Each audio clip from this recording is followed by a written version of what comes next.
Hi అండి. అందరికీ నమస్తే. వెల్కమ్ టు తెలుగింటి షడ్రుచులు. ఈరోజు స్పెషల్ రెసిపీ వచ్చేసి కార్తీక మాసంలో తప్పకుండా తినాల్సిన మన సాంప్రదాయ వంటకం కంద బచ్చల కూర. కార్తీక మాసంలో తప్పకుండా ఒక్కసారైనా ఈ కర్రీని తినాలని మన పెద్దలు చెప్తూ ఉంటారు. అలాగే ఇప్పటికీ కొన్ని ప్రాంతాల్లో కార్తీక మాస వనభోజనాల్లో ఈ కర్రీని వేస్తూనే ఉంటారు. అటువంటి సాంప్రదాయ వంటకమైన ఈ కర్రీని ఇప్పుడు ఎలా తయారు చేయాలో చూసేద్దాము. ఇప్పుడు ఈ కర్రీ కోసం నేను 250 గ్రామ్స్ కందం తీసుకున్నాను. దీన్ని శుభ్రంగా కడిగి ఇలా చెక్కు తీసి ముక్కలుగా కట్ చేసి కుక్కర్లో వేసుకోవాలి. ఇప్పుడు బచ్చల కూర కూడా మనం కంద ఎంత క్వాంటిటీ అయితే తీసుకున్నామో అందులో సగం క్వాంటిటీ బచ్చల కూరని తీసుకోవాలి. నేను 150 గ్రామ్స్ తీసుకున్నాను. ఈ ఆకుకూరని ఇలా శుభ్రంగా కడిగి ముక్కలుగా కట్ చేసి వేసుకోవాలి. అలాగే కొంచెం చింతపండు కూడా వేసుకోండి. ఇప్పుడు చిటికెడు పసుపు కూడా వేసుకుని 1 గ్లాస్ వాటర్ని వేసుకుని మూత పెట్టి స్టవ్ మీద పెట్టి 3 విజిల్స్ వేయించండి. ఇప్పుడు ఈ కంద ఉడికేలోపు మనం ఆవాల పేస్ట్ని రెడీ చేసుకుందాము.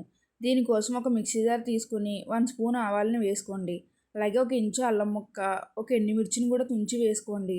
ఇప్పుడు చిటికెడు పసుపు కూడా వేసుకుని కొంచెం నీళ్లు వేసుకుని ఈ ఆవాలని మెత్తని పేస్ట్లా గ్రైండ్ చేసుకోవాలి. ఇలా మెత్తగా చేసుకుంటే సరిపోతుంది.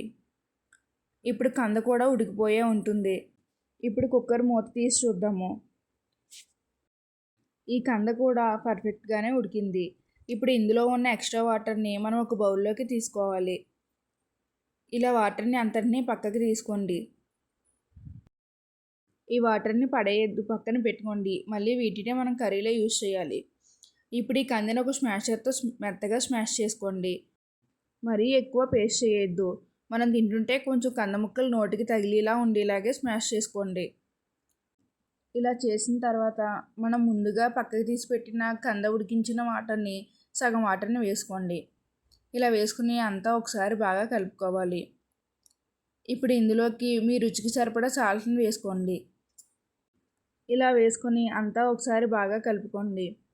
ఇప్పుడు ఈ కర్రీకి తాలింపు పెట్టుకుందాము. దీనికోసం స్టవ్ మీద ఒక పాన్ పెట్టుకోండి.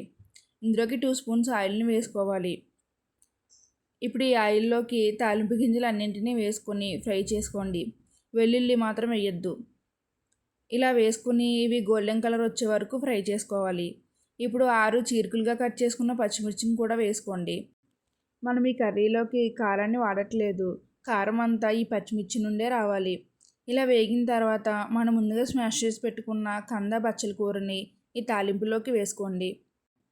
ఇలా వేసుకుని కర్రీ అంతా ఒకసారి బాగా కలుపుకొని 5 మినిట్స్ మీడియం ఫ్లేమ్లో పెట్టుకొని ఈ కర్రీని ఉడికించుకోవాలి.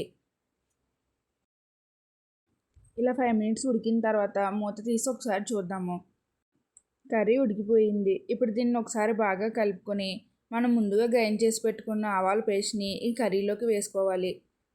ఇలా వేసుకుని ఈ కర్రీని అంతా ఒకసారి బాగా కలుపుకొని 1 మినిట్ ఉడికించుకుంటే సరిపోతుంది. ఈ ఆవాల పేస్ట్ వేసిన తర్వాత కర్రీ ఎక్కువ ఉడకాల్సిన అవసరం ఉండదు. 1 మినిట్ అంతా ఒకసారి ఇలా బాగా కలుపుకొని స్టవ్ ఆఫ్ చేసుకోవడమే. ఈ కంద బచ్చల కూర రెడీ అయిపోయింది. అంతేనండి, చాలా ఈజీ. ఇప్పుడు ఈ కర్రీని బౌల్లోకి సర్వ్ చేసుకుందాము. ఈ కర్రీ రైస్లోకైనా చపాతీలోకైనా చాలా బాగుంటుంది. అలాగే ఉల్లి వెల్లుల్లి లేకుండా చేసాం కాబట్టి పూజలు చేసే వాళ్ళు కూడా హ్యాపీగా తినచ్చు. ఈ రెసిపీ మీకు నచ్చితే ఒకసారి మీరు కూడా ట్రై చేయండి. అలాగే ఈ వీడియోకి ఒక లైక్ కూడా చేయండి. అలాగే నేను చేసే స్పెషల్ రెసిపీస్ అన్నీ మీకు నోటిఫికేషన్గా రావాలంటే తెలుగింటి షడ్రుచులు ఛానల్ని సబ్స్క్రైబ్ చేయండి. Thank you all.